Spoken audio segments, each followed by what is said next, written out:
Romanos 3, parte 2. Estudo da palavra, Deus e nós. Amados, os estudos da palavra são gravações de lives realizadas no Instagram, @DeusSNós e @aura.celeste_. Então, como está escrito, não há nenhum justo, nenhum sequer. Não há ninguém que entenda, ninguém que busque a Deus. Entre a humanidade, não há. E até mesmo entre os filhos de Deus, muitos não têm paciência para ouvir a palavra que está sendo pregada, que está sendo elucidada. Todos se desviaram, tornaram-se juntamente inúteis para Deus. Não há ninguém que faça o bem, não há nenhum sequer. Olha só, mais uma vez ele está citando aqui, letrinha C.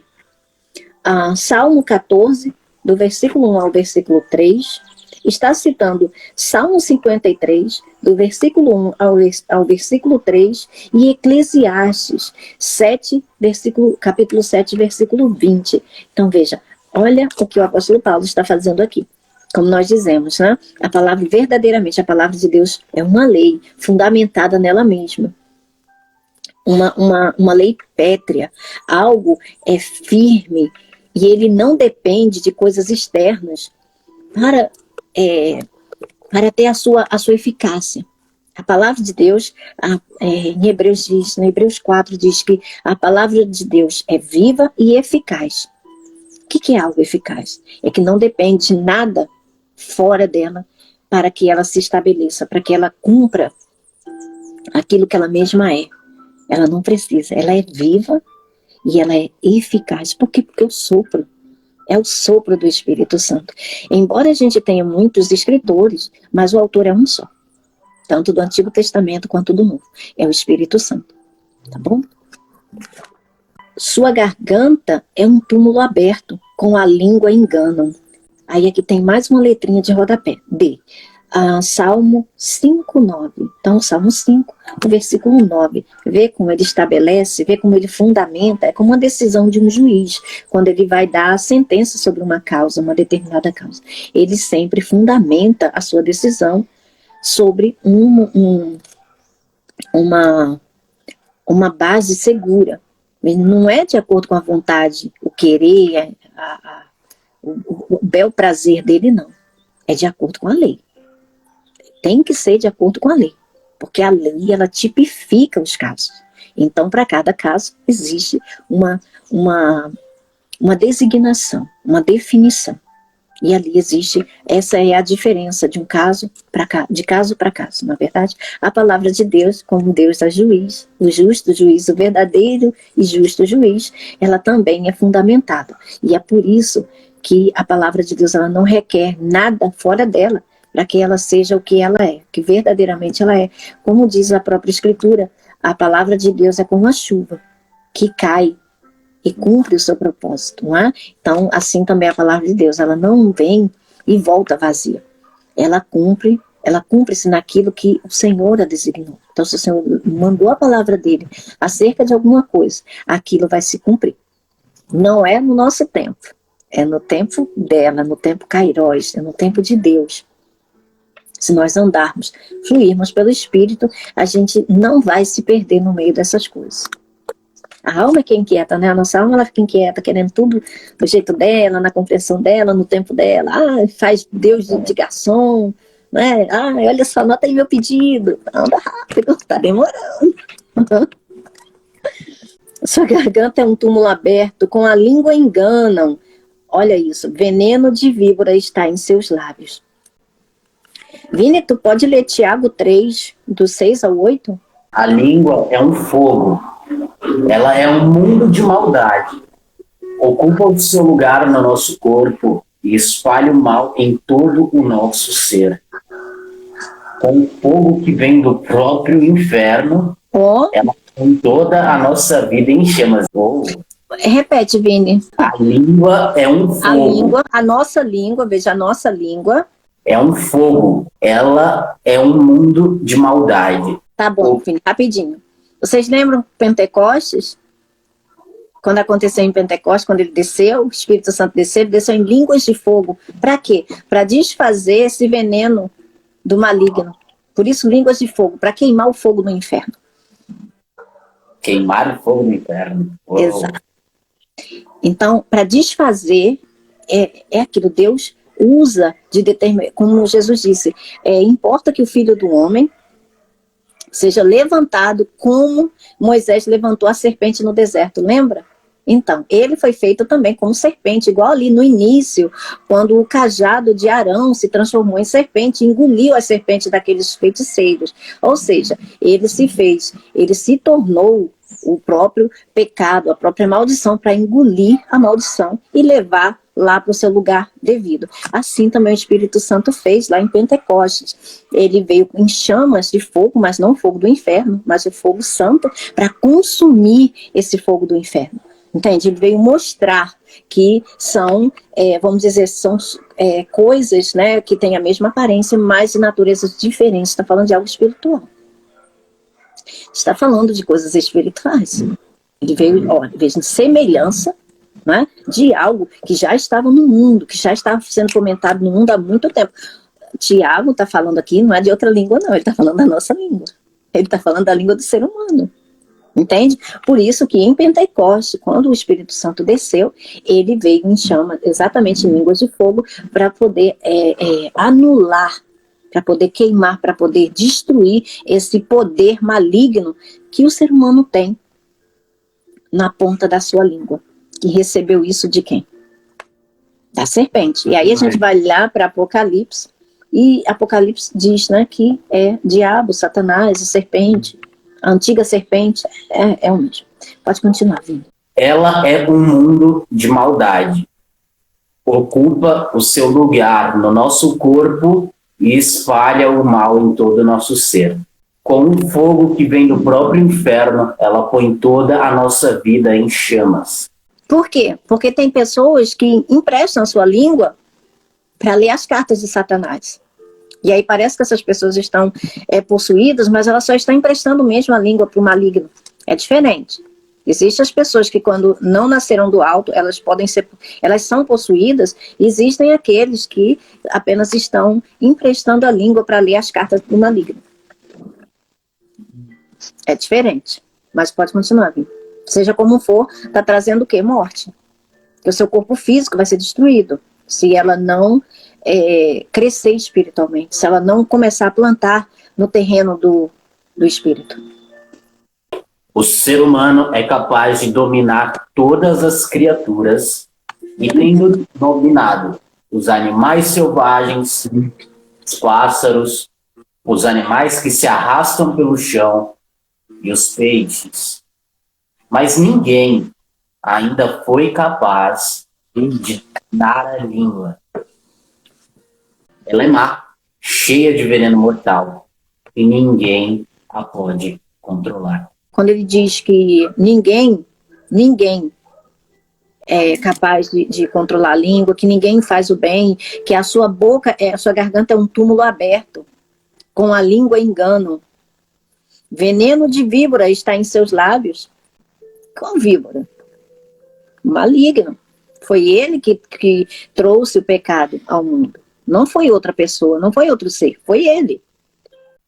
Sua boca está cheia de maldição e amargura. Então, é fácil da gente perceber o que está no nosso coração. Se o que está saindo da nossa boca são palavras graciosas de vida, ou tem saído mais da nossa boca palavras de amargura, de maldição, de ira, de maledicência. Isso é simples. Isso é simples da gente verificar.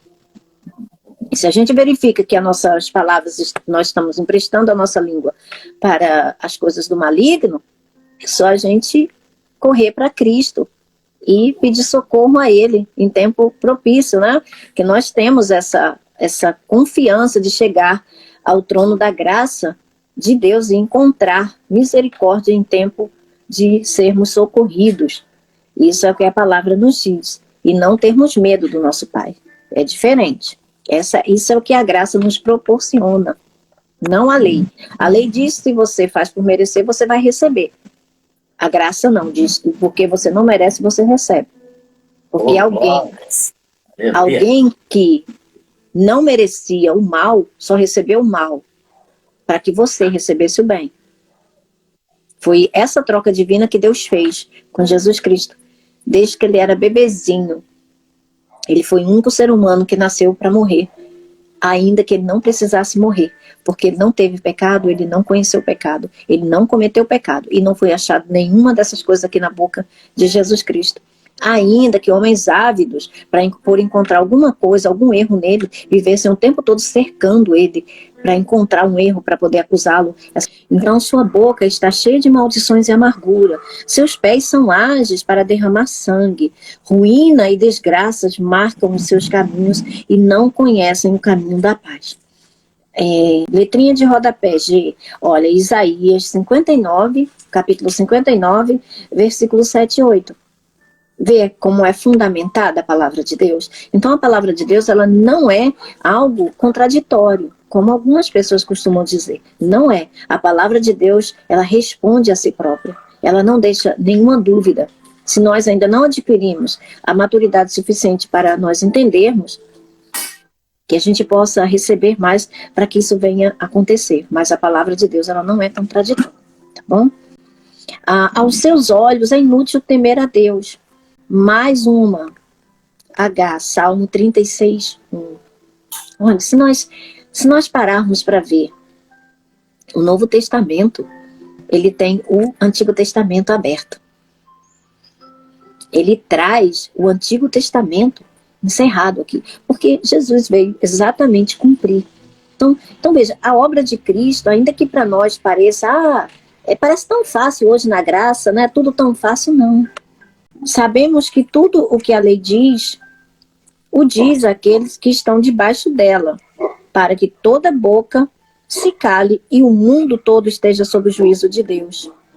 Portanto, ninguém será declarado justo diante de Deus, baseando-se na obediência à lei, pois é mediante a lei que nos tornamos plenamente conscientes do pecado. Óbvio. A lei, ela foi dada exatamente para dar nome aos pecados que as pessoas já cometiam. Não é que as pessoas não cometessem antes da lei, elas já cometiam. Só que esses pecados não eram nominados, como diz o apóstolo Paulo em Romanos 6 ou 7, ele diz: eu não saberia o que é cobiça se a lei não dissesse. Mas ele não cobiçava? Ele cobiçava. Mas ele não saberia, ou seja, o que a lei faz? Nós estamos frequentemente falando sobre isso aqui. A lei, ela tipifica os casos. A lei, ela dá nome aos crimes, às transgressões. Se a lei não existisse, as pessoas cometeriam aquelas coisas, mas sem saber que estavam cometendo aquelas coisas. Entende? Essa é a diferença. A lei, ela dá nome, ela tipifica as transgressões, mas ela não tem o poder de mudar o coração, a conduta. Veja, a conduta ela pode mudar sim, porque a pessoa, por medo das sanções, por medo das penalidades, elas vão se aplicar em cumprir determinadas leis. Mas o coração delas não muda. Elas só vão deixar de praticar algumas coisas por medo da penalidade. Mas a disposição do coração não. Entende? É isso que a palavra está dizendo. Então, as pessoas que estão debaixo da lei, elas só cumprem determinados casos da lei que elas conseguem cumprir, porque outros não, a gente sabe disso, né? Por exemplo, tem pessoas que se podem burlar o imposto de renda, elas burlam para não pagar. Não é? Então, isso é um caso. Por quê? Porque está dentro do coração da pessoa. Uma vez que a verdadeira circuncisão, como nós aprendemos no capítulo 2, a verdadeira circuncisão é o que o Espírito faz em nós, no nosso coração. É o cumprimento de Ezequiel 36. Um novo coração com um novo espírito. Então, ali, no nosso ser interior, a gente tem prazer na lei de Deus. Mas na nossa alma, na nossa pessoa física, a gente não consegue fazer, porque os interesses são outros. Os interesses do espírito são mais nobres do que os interesses da alma. Os interesses da alma são o quê? Egoístas, não é? Então, é esse o conflito entre as duas naturezas de quem nasceu do alto. Isso aqui eu estou falando para os novos nascidos, para os filhos de Deus. É por isso que a gente não tem a liberdade de fazer aquilo que nós queremos, veja, tanto de uma natureza quanto da outra, porque existem as duas forças que se interpõem-se uma à outra. É o que diz em Gálatas 5. Tá? Gálatas 5 fala sobre as duas naturezas. Então, se a gente está plantando na natureza terrena, a gente vai colher as coisas próprias da natureza terrena, da natureza humana. Se nós estamos plantando no campo da natureza nova, nascida de Deus, a espiritual, então nós vamos colher as coisas próprias dessa natureza celestial, da natureza espiritual. É por isso que nós precisamos conhecer sobre essa nova natureza para que a gente possa andar nelas. Como é que nós vamos andar num terreno que a gente não conhece? Não é? Então, é difícil, por isso que nós estamos aqui todos os dias nesse mesmo horário para desmistificar sobre essas coisas daqueles que tiverem o desejo de aprender sobre a sua nova natureza, né? Então, por isso está escrito, né, que a força do pecado é a lei. Você pode, Vini, por favor, ler 1 Coríntios 15, 56? O que dá à morte o poder de ferir é o pecado. E o que dá ao pecado o poder de ferir é a lei. Ou seja, o que faz com que, o que dá força, né, como a versão NVI diz, o que dá força ao pecado é a lei. Por quê? Porque a lei mostra aquilo que a gente quer fazer, mas que é contrário àquilo que é certo, o que deveria ser feito. Mas é aquilo que os nossos membros, que os nossos interesses humanos puxam, nos arrastam para que a gente faça, embora sejam contrários à vontade de Deus. Entende? É a lei que mostra essas coisas, é a lei que dá nome a essas coisas. Mas ela não tem o poder de mudar isso em nós. Se tivesse, Deus não precisaria ter mandado Jesus Cristo para morrer aquela morte horrível e viver tudo que ele viveu e sofreu em nosso favor. Se fosse possível para as almas salvarem-se a si mesmas, ele não teria vindo, o próprio Deus encarnado, para nos dar uma nova natureza. Essa nova natureza é dada mediante o firme fundamento da obra de Cristo, perfeitamente concluída, nada faltando, absolutamente nada faltando. Então, vamos aqui para o versículo 21. Mas agora se manifestou uma justiça que provém de Deus, agora, ou seja, está falando na época que Cristo veio. Na época que Cristo veio, morreu e ressuscitou, é esse agora. O tempo Kairos de Deus não é um tempo Cronos. Esse agora a gente acha, é agora, exatamente nessa hora. Isso é e não é. Porque o agora pode ser, por exemplo, se manifestou agora para cada um dos que nasceram de novo. Isso veio a ser verdade para cada um dos que nasceram de novo nesse exato momento, ou algum tempo, pouco tempo atrás, entende? Mas também por isso que o tempo Kairos, ele não está preso ao nosso o tempo Cronos, esse tempo humano.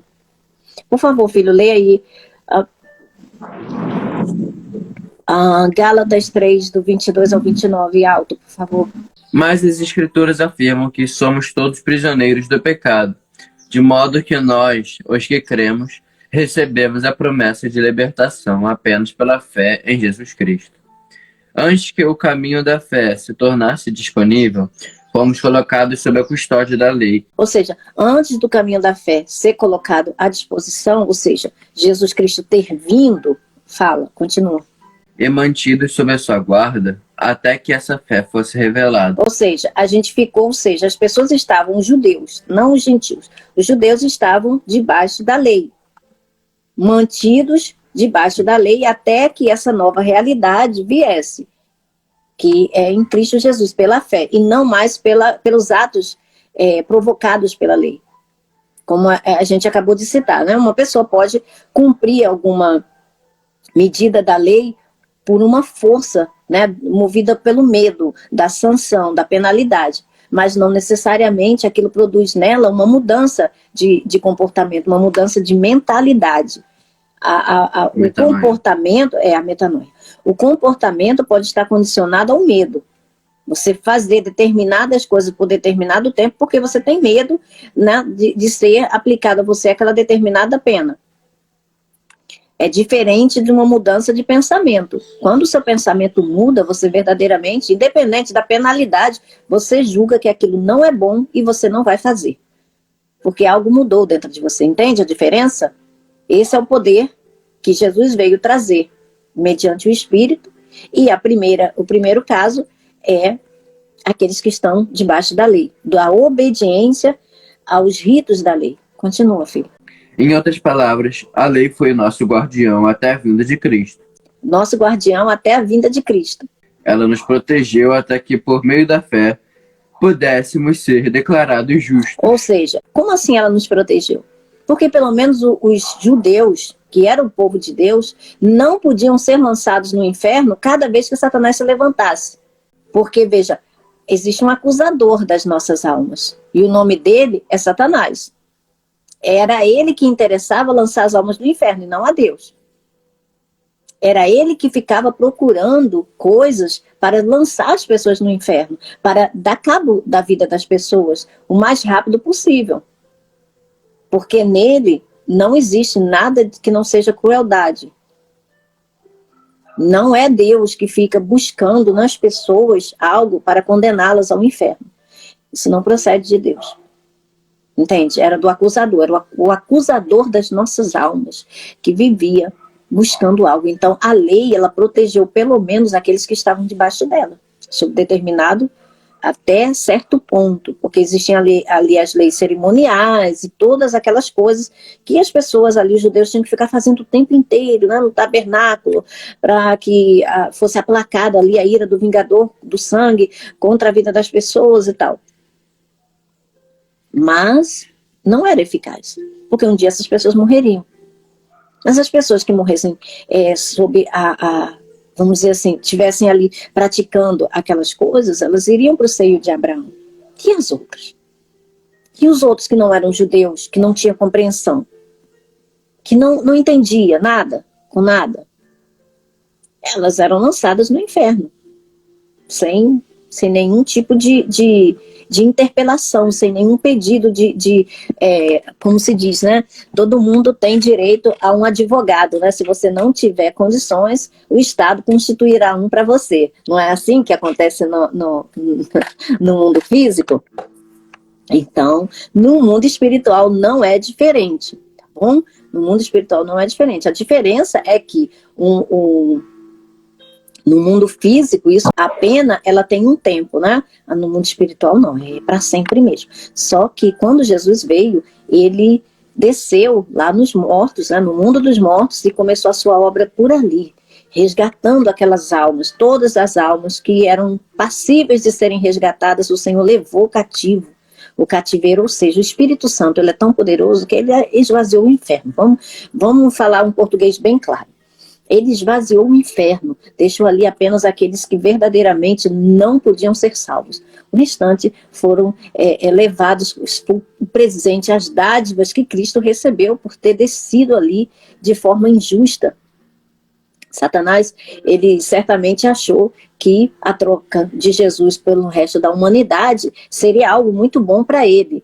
Mas ele terminou, né, sem Cristo e sem a humanidade, não é? Porque isso é Deus, essa é a bondade de Deus. Isso é que se chama a graça de Deus, tá bom? Essa é a verdadeira graça de Deus. É dar para quem não merece aquilo que verdadeiramente é bom. O nome disso é graça, tá bom? Mas continua, meu filho. Agora que veio o caminho da fé, não precisamos mais da lei como guardião. O caminho da fé, ou seja, quem é o caminho? Jesus. Pois todos vocês são filhos de Deus, por meio da fé em Cristo Jesus. Todos que foram unidos com Cristo no Ó, batismo. todos que foram unidos com Cristo ali no batismo. Veja, não é no batismo das águas que as pessoas fazem nas igrejas. É o batismo das águas que Jesus passou. O batismo que Jesus passou nas águas. Por quê? Porque, veja, se Jesus só tivesse se batizado ali naquelas águas e ele não tivesse passado pelo verdadeiro batismo, que era a morte, como ele poderia resgatar as pessoas que morreram lá no dilúvio, por exemplo, desde a fundação do mundo? Todas as pessoas que morreram desde a fundação do mundo. Seria apenas um banho do corpo dele. E ele nem precisava passar por isso, porque ele não tinha sujeira. Ele não tinha pecado, ele não conheceu, lembra? Ele não conheceu pecado, não cometeu pecado, nada de pecados foi encontrado nele. Então, ele não precisava. Aquele batismo de João Batista era para arrependimento de pecados. E Jesus não precisava se arrepender de nada, porque ele nunca pecou. Ele fez isso por nós. Ele disse: deixa que seja assim nesse momento, para que seja cumprida toda a justiça. Aquilo representava o dilúvio, que veio para limpar a terra da corrupção dos corpos. A corrupção física dos corpos dos seres humanos, seres de carne e osso. Por isso que Jesus desceu as águas, mas quando Jesus subiu das águas, quando ele levantou, o que aconteceu com ele? O Espírito Santo veio sobre ele em forma corpórea de pomba. Por que uma forma corpórea de pomba? Exatamente para mostrar que aquele ali era o verdadeiro batismo, e aquele Noé ali era o verdadeiro descanso. Noé significa descanso, tá, gente? Então, aquele ali era o verdadeiro batismo e o verdadeiro descanso. E por isso a pomba, o Espírito Santo em forma corpórea de pomba, para lembrar do batismo, tá? Ali do dilúvio. A pomba que não voltou para Noé, o primeiro Noé físico, voltou para o Noé espiritual, Jesus Cristo, tá bom? Então, nós fomos batizados nele, em Cristo. Quando Jesus disse: batizai-vos em nome do Pai e do Filho, ali para os seus discípulos, aquilo era uma figura que ele estava passando, orientando os seus discípulos, porque eles acreditavam nessas coisas. E Jesus estava deixando que por um tempo essas coisas se mantivessem assim, para que não fosse cortado o fio. Entende? As pessoas humanas, as pessoas naturais, elas precisam dessa coisa, esse ponto de contato.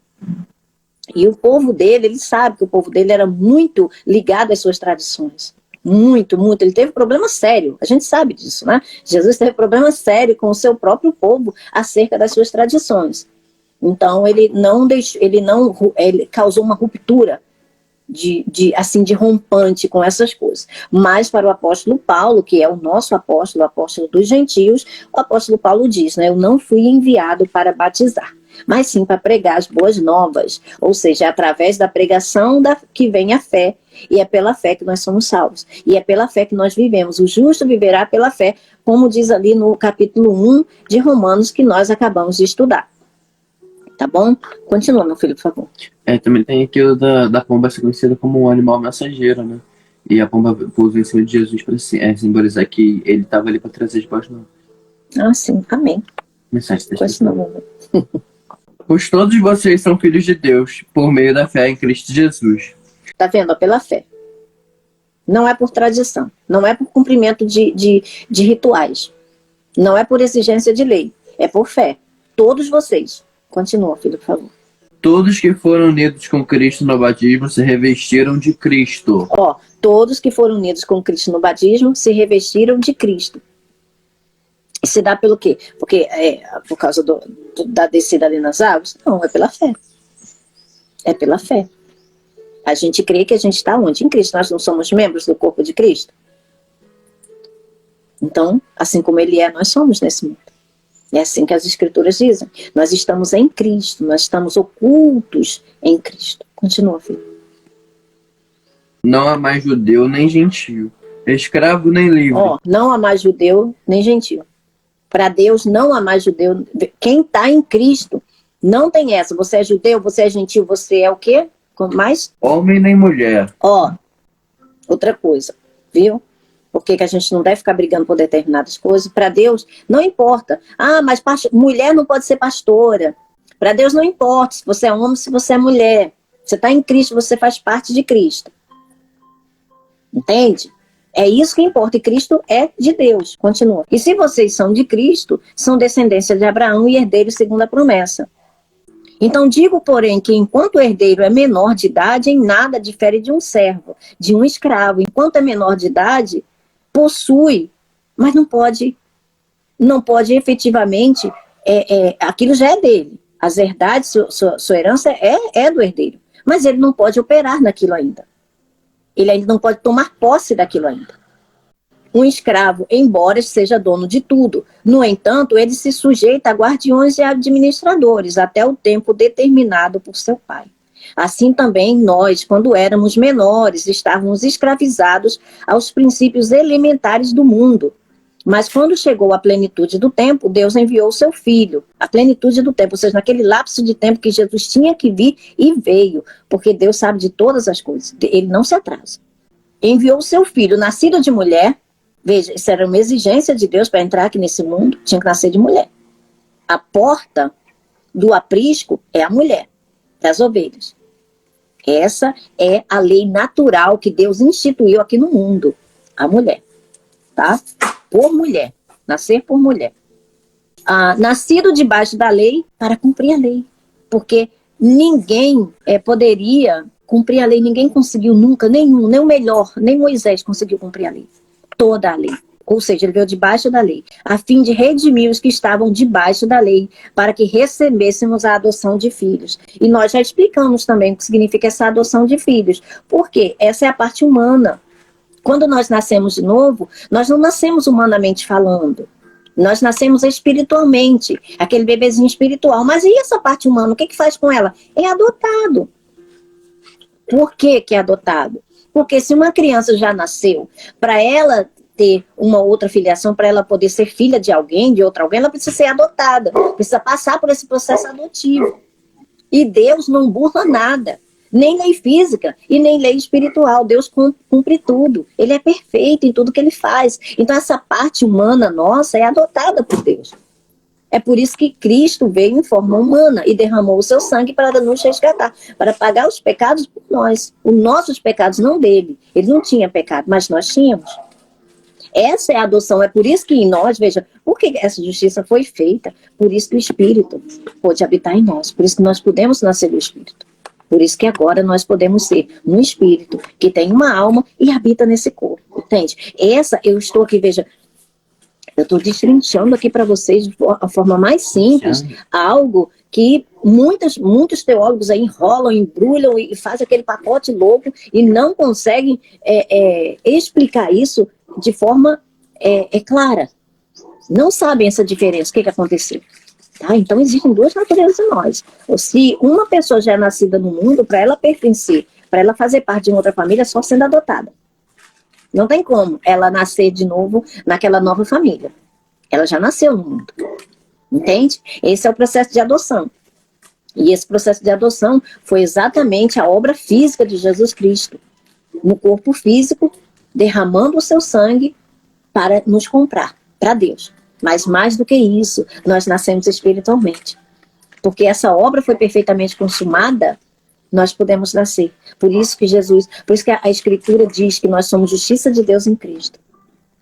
Se hoje nós podemos ser chamados de filhos de Deus, é porque Cristo não deixou nada, não jogou nada embaixo do tapete, ele cumpriu tudo em corpo físico e nos deu algo a mais, que não estava escrito em lugar nenhum, assim, vamos dizer assim, de forma clara, estava oculto. Era o plano oculto de Deus desde a criação do mundo. Era nos tornarmos filhos verdadeiramente. Pois quando Jesus Cristo voltar, a gente vai receber um corpo como o dele, glorioso como o dele. Não vamos ser espíritos por aí sem corpo. Nós vamos ter um corpo glorioso. E uma matéria incorruptível, que come, que faz muitas coisas, mas não pratica pecados. Porque nós seremos verdadeiramente como Jesus é. É porque Cristo foi o primeiro. E cada um ao seu tempo. Essa é a lei das coisas de Deus. Tudo tem uma regra, tudo tem uma ordem. Não é nada sem ordem, sem regra. Então, mas agora se manifestou uma justiça que provém de Deus, como nós já falamos, isso aqui está respaldado em Gálatas, no capítulo 3, versículo 22 ao 29, independente da lei. Viu? Não depende da lei. Por quê? Porque Cristo já cumpriu a lei. E então nós podemos nos beneficiar disso, porque nós não estávamos debaixo da lei. É por isso que hoje eu estranho que tem pessoas que nunca tiveram a lei, que viviam sem a lei de Deus, e agora depois que nascem do alto, querem cumprir a lei. Independente da lei, da qual testemunham a lei e os profetas. Vini, por favor, leia, escolha aí qual que você quer ler, se é o de Lucas. Vamos ler o de Mateus. Mateus é muito bonito. Mateus 17, do 1 ao 13. Olha o testemunho da lei e os profetas. Jesus, Moisés e Elias, está assim no céu? Exato, é o título. É? Que legal. A gente vai ver aqui o que é esse testemunho da lei e os profetas. Quem foi que deu esse testemunho? Vamos ver na prática? 6 dias depois, Jesus foi para um monte alto, levando consigo somente Pedro e os irmãos Tiago e João. Ali, eles viram a aparência de Jesus mudar. O seu rosto ficou brilhante como o sol, e as roupas ficaram brancas como a luz. E os 3 discípulos viram Moisés e Elias conversando com Jesus. Olha só. Aí eu ficava me perguntando, mas pai, como é que eles sabiam que era Moisés e Elias que estavam ali? Se eles não são da época de Moisés e Elias. Não tem foto deles, na verdade? Aí o Senhor disse simples, eles só escreveram esses evangelhos depois que eles nasceram de novo. E o Espírito revela todas as coisas. Então Pedro disse a Jesus: como é bom estarmos aqui, Senhor. Se o Senhor quiser, eu armarei 3 barracas neste lugar. Uma para o Senhor, outra para Moisés e outra para Elias. Ele é demais, né, cara? Pedro era demais, né? Pedro era demais, velho. Ele queria, né, colocar os 3, né, no mesma, vamos dizer assim, no mesmo plano. Colocando os 3 no mesmo plano. Aí, olha só, vai lá. Santi, perguntar, e como que Pedro aqui, nesse diálogo, disse lá naquele momento sobre o nome deles? Porque o Espírito revela, Vini. Assim como, lembra lá quando Jesus perguntou assim, quem é que vocês acham que eu sou? E aí Pedro disse, tu és o Filho de Deus. Tu és o Messias, o Filho de Deus. Aí Jesus disse para ele, Simão Barjonas, bem-aventurado tu és, porque não foi nenhum ser humano que te revelou isso, mas o próprio Pai. Foi o Espírito. Então foi o Espírito que revelou para ele. Então ele nem sabia o que ele estava dizendo.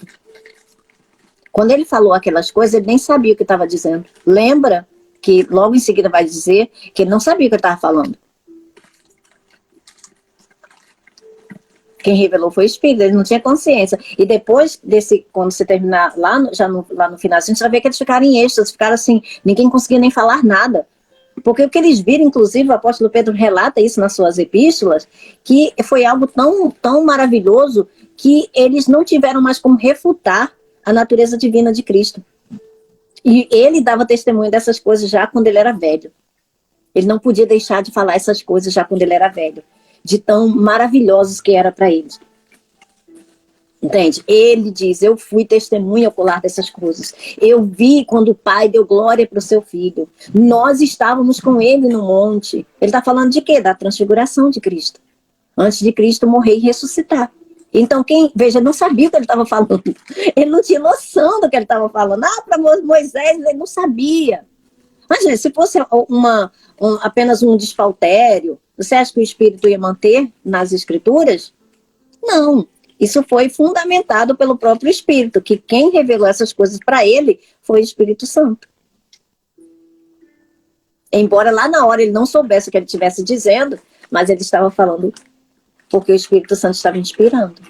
Veja, a alma não participa, ela pode até abrir a boca e falar. A nossa alma, ela fala através da boca. Mas muitas vezes ela não sabe o que ela está falando. Porque é o Espírito. Entende? É o Espírito que está comunicando. É igual quando se fala em línguas, quando se ora em línguas. A alma fica infrutífera. A nossa mente humana fica infrutífera. Por quê? Porque ela não aprendeu aquilo. Mas como é que pode sua boca estar falando? Se a alma não aprendeu aquilo? Porque é o Espírito. Entende? Só que ali naquele momento ninguém tinha nascido de novo. Era a inspiração do Espírito, né? Era o Espírito sobre, mas Jesus estava ali. Jesus não disse, o Espírito agora está com vocês, mas ele estará em vocês. Lá em João 16, 14 ou 16, se eu não me engano, ele diz isso. Agora o Espírito está aqui com vocês, que era ele. Estava nele, né? Jesus é o Espírito. Mas chegará a hora que o Espírito estará em vocês. Entende? Então, ali o Espírito podia usar os lábios de quem quisesse para dar testemunho daquilo. E ali existiam quantos testemunhos? Pedro, Tiago e João. 3 testemunhas. Entende? De quem? Quem é que eles estavam testemunhando que estava ali com Jesus? Elias e Moisés. Veja, nessa ordem, Moisés e Elias.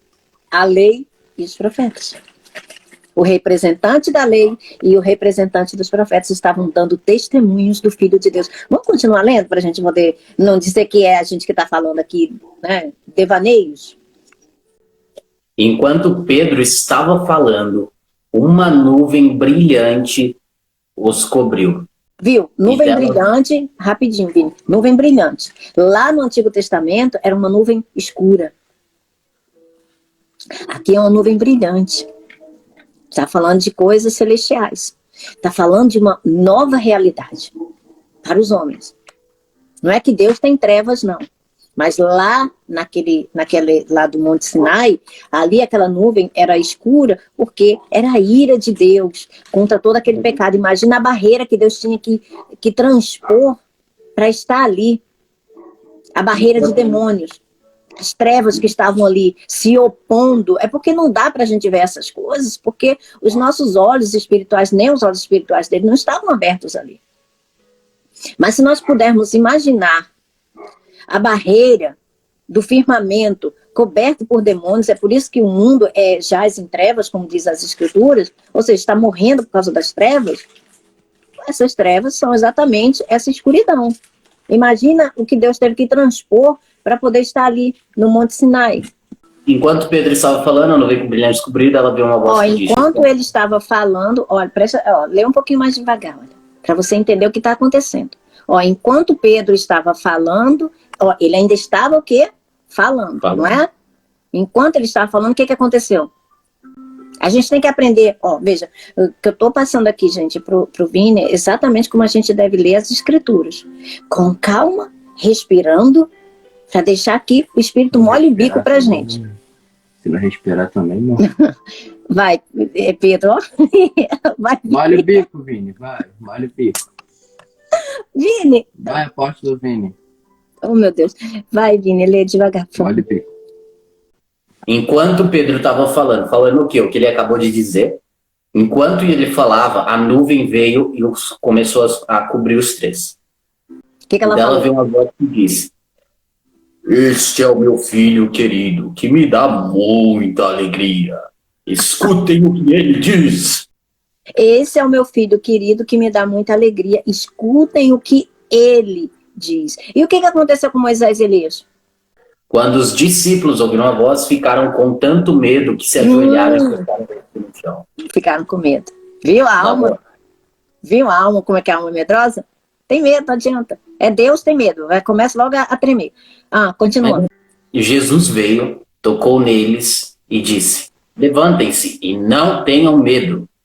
Então eles olharam em volta e não viram ninguém, a não ser Jesus. Viu? Olha só que interessante. Pedro estava falando para construir tendas para colocar os 3 juntos.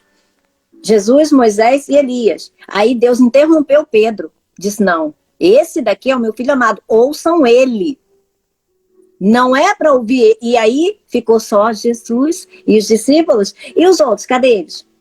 Já não estavam mais ali. Porque Deus disse, veja, não foi uma voz aleatória, não, foi Deus que disse. Este é o meu filho, veja, então, presta atenção, esse aqui, meu filho é ele. Ouçam-no. É para vocês ouvirem a ele. E aí Moisés e Elias se retiraram. E já não estavam mais nem Moisés, nem Elias, mas ficou Jesus. Então, é esse espetáculo que aconteceu ali, esses homens magníficos, eles puderam presenciar isso. Isso é magnífico, isso é excepcional. Esses homens, nossa, imagina, a gente fica alegre quando a gente ouve a voz do nosso Pai, né? Assim, como diz o Vini, um lampejo, assim, muito rápido. Agora imagina esses homens, né? Que tiveram ali diante dessa coisa magnífica, extraordinária. Isso é algo para levar para o resto, né? Para a eternidade, né? É algo que a gente leva para a eternidade. Então veja, esse é o testemunho, tá? Enquanto Jesus ainda estava em corpo físico, ele foi transfigurado ali naquele monte, algo, mas aquilo ali ficou o quê? Só entre eles. Não foi algo que o mundo viu, porque não era ainda a hora do mundo ver. Era apenas aqueles homens como testemunhas. Então tá aqui, olha, da qual testemunham, sobre Cristo, testemunham a lei e os profetas, Moisés e Elias. Esse foi o testemunho dado. E quem viu isso? Pessoas humanas, pessoas físicas deram testemunho sobre essas coisas, entende? Então está aqui, viu? É sobre essas coisas. A Escritura, ela está perfeitamente conectada. Fora que Jesus, ele está ali em todo o Antigo Testamento, trata-se a respeito de Jesus, mas o testemunho que foi visível para os homens foi exatamente esse momento, tá bom? Então é sobre isso aqui que também o apóstolo Paulo está falando. É justiça de Deus mediante a fé em Jesus Cristo. Justiça de Deus mediante a fé, não é expulso, é a fé. A gente crê, a gente recebe e anda sobre essas coisas, sobre esse firme fundamento. Para todos os que creem. Veja, é para todos, mas os que creem. Se você não crê, você não vai receber. É simples assim. Quem rejeita o filho, também não tem o pai. Quem não tem o pai, também não tem o filho. A gente está lendo aqui as palavras de Jesus, a gente está lendo as coisas que o Espírito Santo deixou para a nossa instrução, do qual vem o poder para o nosso espírito dominar sobre a nossa vida. Agora, se nós nem sequer dermos atenção para essas coisas, a gente vai ser guiado pelo quê? Pela nossa própria alma, pela nossa própria inteligência humana, pelas convenções humanas. Boa sorte. Eu vivi boa parte da minha vida tentando viver dessa forma. E a única coisa que eu consegui foi alguns problemas, alguns transtornos mentais e coisas do tipo, e acabou que não dei muita coisa não. Até o Senhor, graças a Cristo, né, resgatar, assim como Ele está fazendo com muita gente. Então, assim, Ele obriga? Não, Ele não obriga. Ele deixa disponível. Mas no dia do juízo, Ele vai trazer essas coisas, vai dizer, a palavra foi dita, a palavra foi proclamada, a palavra foi conclamada. Vocês estavam lá. Por que vocês preferiram a vida cotidiana de vocês? Por que vocês continuaram correndo atrás como formiga das mesmas coisas que vocês viviam antes de nascer do alto? Vocês não receberam porque vocês não quiseram. Porque vocês continuaram atrás das mesmas coisas. E por isso que diz aqui, que se torne Deus verdadeiro e todo homem mentiroso. Pois todos pecaram e estão destituídos da glória de Deus. Vini, você pode ler o Salmo 8, do versículo 3 ao 8? Isaac, vê na sua versão também, por favor, para ver se está diferente. Salmo 8.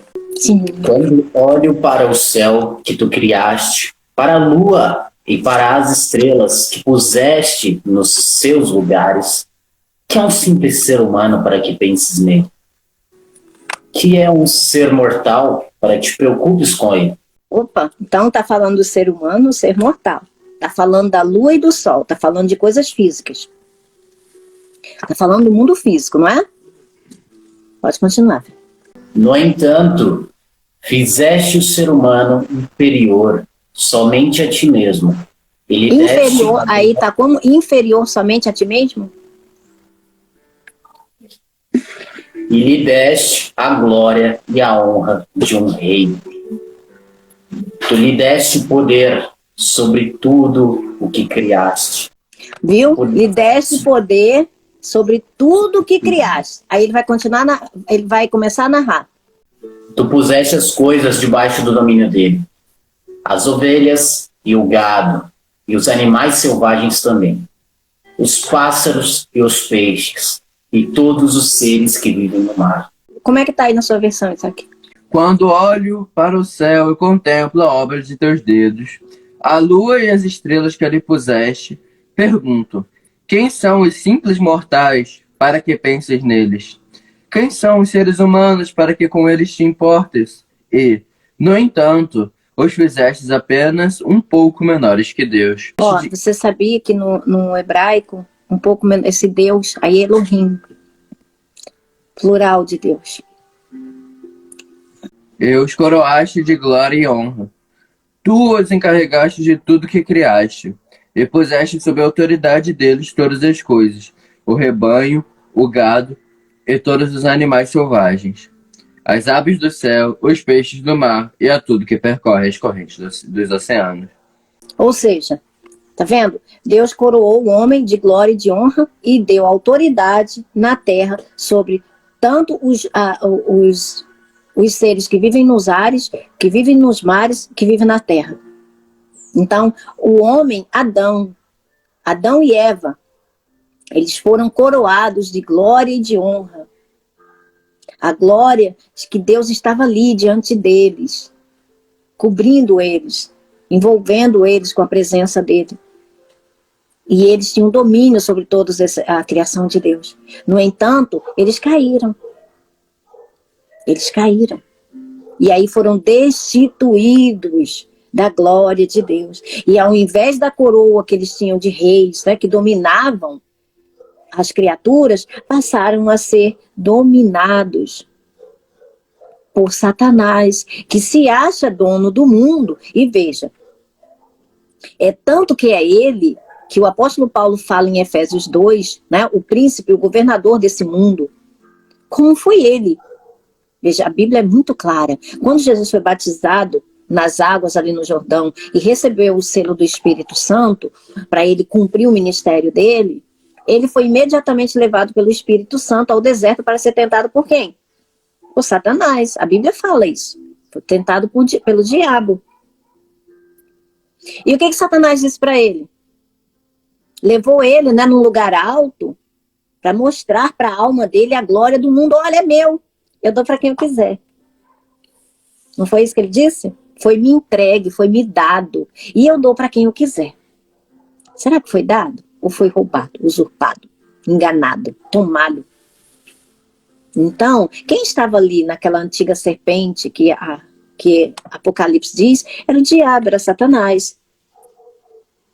Ele roubou, usurpou a autoridade. E é por isso que os homens não têm mais esse revestimento da glória de Deus. E nem tem mais a autoridade aqui no mundo. Apesar deles acharem que são eles que fazem, mandam e desmandam, na realidade são apenas, como dizem aí, né, laranjas. Laranjas. Só fazem a vontade daquele que domina esse mundo. Tá? Então tudo isso está escrito na palavra de Deus. Não sou eu que estou inventando. É a palavra. Pois todos pecaram e estão destituídos da glória de Deus. A glória que Deus deu para eles no início. Sendo justificados gratuitamente por sua graça. Veja, nós iremos entrar em detalhes sobre essas coisas conforme nós avançarmos. A gente está no capítulo 3 de Romanos, no capítulo 5, no capítulo 5 de Romanos, o apóstolo Paulo fala muito bem detalhadamente sobre isso, então nós não vamos dar spoiler, mas a gente está no caminho, tá bom? Veja, é como a gente fala. Nós temos aprendido erroneamente a estudar as escrituras sagradas saltitada, não é? A gente estuda hoje um capítulo de um livro, amanhã a gente estuda de outro, e aqui não, aqui a gente está seguindo todo o livro, com os capítulos na sua sequência, para que a ideia que o Espírito Santo quer nos trazer seja entregue de forma completa. Que ninguém possa dizer que não consegue compreender as Escrituras, porque nós estamos aqui clareando elas para vocês, tá bom? Capítulo por capítulo, para que não venha faltar nada. A gente está seguindo aquilo que o próprio Espírito Santo colocou, na ordem que ele colocou, para que essa ideia da verdadeira consciência na justiça de Deus, feita em Cristo Jesus, possa ser estabelecida dentro de nós. Porque a gente só vive certo se a gente conhecer a verdade. Se a gente estiver crendo certo naquilo que é certo, a gente acaba reproduzindo as coisas certas em nossas vidas, tá bom? Sendo justificados gratuitamente por sua graça, por meio da redenção, ou seja, da nova criação, da redenção que há em Cristo Jesus. Agora vamos para o 25, esse versículo 25, gente, se eu fosse vocês, enumerava ele aí, porque ele é maravilhoso. Okay. Ele é muito importante, ele nos conecta a muitas coisas. Deus ofereceu como sacrifício para propiciação. Aí aqui a letrinha de rodapé, né? Propiciação, ou seja, sacrifício que desviava a sua ira, a ira contra o pecado. Removendo o pecado. Então, Jesus Cristo, ele foi essa oferta que o próprio Deus deu em prol da humanidade, para que todo o peso, toda a ira de Deus contra o pecado pudesse ter sido suportado, né, no propiciatório, que é Jesus Cristo. É o corpo de Cristo. O propiciatório é o corpo de Cristo, no qual ele suportou a ira de Deus contra todo o pecado. Então não foi mais ou menos, foi tudo. Então Deus ofereceu como sacrifício para propiciação mediante a fé. Como que nós recebemos? Pela fé. Por seu sangue, veja, pelo sangue, o sangue de Jesus foi todo derramado. Não ficou nada, todo derramado. Não sobrou nada. Tudo para nos resgatar daquela vida maldita que nós tínhamos, aquela escravidão do pecado que nós vivíamos, sem força, nos debatendo, né? Como se diz, né, resistindo aos aguilhões, né, só nos ferindo, mas sem força para vencermos, para sairmos daquela areia movediça em que nós vivíamos. Demonstrando a sua justiça, ou seja, Cristo é a demonstração da justiça de Deus em nosso favor. Então, não é que a graça não tenha valor, não é que a graça seja algo que não tem nenhum mérito, nenhum fundamento válido, nem sólido. Não. Isso não é verdade. Em sua tolerância, havia deixado impunes os pecados anteriormente cometidos. Ou seja, os pecados anteriormente cometidos, desde a criação do mundo. Aqueles pecados que não eram nomeados, porque até então não tinha vindo a lei, mas eram pecados. Ainda que não estivessem sendo tipificados, não deixava de ser pecado. Entende? Então, por favor, lê Hebreus 9, versículo 26. Se fosse assim, ele precisaria ter morrido muitas vezes desde o princípio do mundo. Mas agora, no fim dos tempos, ele apareceu uma vez por todas para remover o pecado mediante sua própria morte em sacrifício. Ou seja, o único sacrifício, o sacrifício do Cordeiro Santo, foi suficiente para resgatar toda a humanidade, todos aqueles que crerem, de uma vez por todas, sem necessidade de apresentar novamente. Por quê? Porque quando aqueles sacerdotes apresentavam lá as ofertas e tudo, era de animais. Mas quando Cristo apareceu e se apresentou, o Cordeiro Santo de Deus, ele se apresentou com o próprio sangue. Ele foi oferecido pelo Espírito Eterno. Por isso que a cruz de Cristo, o sacrifício de Cristo, está fora do tempo. E foi perfeitamente consumado, ou seja, um pretérito perfeito. Os resultados, as consequências do que Cristo fez são válidos eternamente. Obviamente que tudo vai ter um fim. Não é? Assim, a questão do pecado, a questão dessa resolução quando Cristo voltar. Mas a obra dele é válida até a consumação dos séculos, até o último momento necessário da existência da humanidade. Então veja, esses são os pecados, tá? Veja, olha o preço de Jesus, desde antes da lei ser dada, desde a fundação do mundo, desde a época que começou o pecado, antes da lei ser dada, porque o pecado já estava lá, só não era tipificado. Não estava sendo tipificado em lei. Mas no presente demonstrou a sua justiça a fim de ser justo e justificador daquele que tem fé em Jesus. Então, Deus não justifica o ímpio, tá? Sobre uma base sem importância, não. Qualquer coisa, não, só porque Deus quis, não.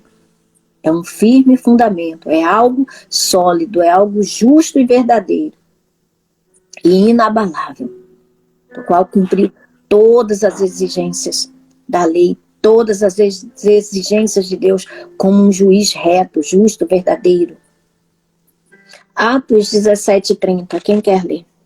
No passado, Deus não levou em conta essa ignorância, mas agora Ele manda que todas as pessoas, em todos os lugares, se arrependam dos seus pecados. Ou seja, tá vendo?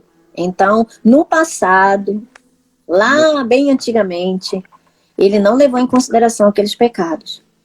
Os pecados da ignorância e tudo mais. Mas depois que Cristo veio, como nós lemos lá no início, né? João 15:22. Se Ele não tivesse vindo para mostrar aquilo que estava no escuro, embaixo do tapete, aquela sujeira, toda aquela coisa, os homens, né, poderiam até ser justificados lá entre si mesmo, porque não conhecia, não tinha, né, era tudo igual, estava tudo nas trevas, tudo, né, tudo largado. Mas Cristo veio, aquele que é perfeito, veio para nos redimir, veio para nos comprar a preço de sangue, veio nos mostrar uma nova realidade. Onde está então o motivo de vanglória? É excluído. O motivo de vanglória pessoal é excluído. Baseado em que princípio? No da obediência à lei? Não. Porque se nós obedecêssemos à lei, não seria excluída a vanglória. Porque, olha, cumprir todas aquelas leis, todas aquelas coisas para o ser humano é impossível. Então o homem teria que se vangloriar. Mas isso não foi possível. Então, ninguém pode se vangloriar. Por isso é gratuito. Por isso é a graça, o favor imerecido. Não precisa nem merecer. Pelo contrário, se você não merecer, aí é que você está apto a receber. Essa é a sabedoria de Deus. Não, mas no princípio da fé. Pois sustentamos que o homem é justificado pela fé, independente da obediência à lei. Se fosse depender da obediência à lei, não tinha necessidade de Jesus Cristo vir. Não é verdade? Deus é Deus. Deus é Deus apenas dos judeus? Ele não é também o Deus dos gentios? Nós já vimos, né, pelo intercâmbio aí nas escrituras, que sim, né? Sim, dos gentios também. Visto que existe um só Deus, que pela fé justificará os circuncisos e os incircuncisos. Nós sabemos, nós já lemos ali em Gálatas 3:28, né, que diz, né, que tanto homens quanto mulheres, judeus e gregos, para Deus, todos são a mesma coisa porque estão em Cristo Jesus. Então, anulamos então a lei pela fé? De maneira nenhuma. Ao contrário, confirmamos a lei. Sim, confirma-se a lei. Por quê? Porque Cristo cumpriu ela. A lei, ela é confirmada como santa, e porque o ser humano era escravo do pecado, não conseguia cumprir uma lei santa, uma lei espiritual, porque veio do Espírito que é Deus. Deus é Espírito. Então o homem, por mais que ele se esforçasse por cumprir, ele não conseguiria. Mas a lei foi dada porque era necessário, né, para que não houvesse ali a prerrogativa maligna de lançar tudo que era ser humano de qualquer forma, de acabar com as vidas, devastar as vidas a seu bel prazer. Tinha que fazer ali uma divisão, uma separação, como Deus deixou ali claro no Egito. Aquela questão ali do Egito, a libertação ali de quando Moisés foi escolhido para libertar o povo judeu do Egito, isso é uma micro-representação, tá, de toda a humanidade. O Egito e Faraó representa o inferno e Satanás, e o povo judeu representa a humanidade que está em Cristo. Então, aquilo é uma figura das coisas espirituais. Tá bom? Então, o que está dizendo ali é que, depois que a lei veio para tipificar os casos, as transgressões, os pecados, né? Então, as pessoas não podiam mais ser escravizadas daquela forma ao bel prazer do maligno, como ele estava fazendo. tá bom? Porque Deus sabe fazer a separação entre aqueles que pertencem a Ele e aqueles que não pertencem a Ele. E isso está claro ali, né, naquela libertação do povo judeu do Egito. Então, Vini, se você puder ler Efésios 2, do 11 ao 18, por favor, e nós encerramos. Lembrem que vocês, os não-judeus, eram chamados de incircuncidados pelos judeus, que chamam a si mesmos de circuncidados, por praticar a circuncisão. Lembrem do que vocês eram no passado. Naquele tempo, vocês estavam separados de Cristo. Eram estrangeiros e não pertenciam ao povo escolhido de Deus. Viu? Não tinham parte nas suas alianças, que eram baseadas nas promessas de Deus para o seu povo. Veja, quem era gentio não tinha parte ali naquela aliança, não tinha parte naquela lei. Como é que as pessoas querem ter parte agora, que está em Cristo? Se não fazia parte daquela lei na época, quer agora por quê? Porque está em Cristo. E neste mundo, viviam sem esperança e sem Deus. Mas agora, unidos com Cristo Jesus, vocês que estavam longe de Deus, foram trazidos para perto dele pela morte de Cristo, na cruz. Pois foi em Cristo que nos trouxe a paz, tornando os judeus e os não-judeus um só povo. Por meio do sacrifício do seu corpo, ele derrubou o muro da inimizade que separava os judeus dos não-judeus.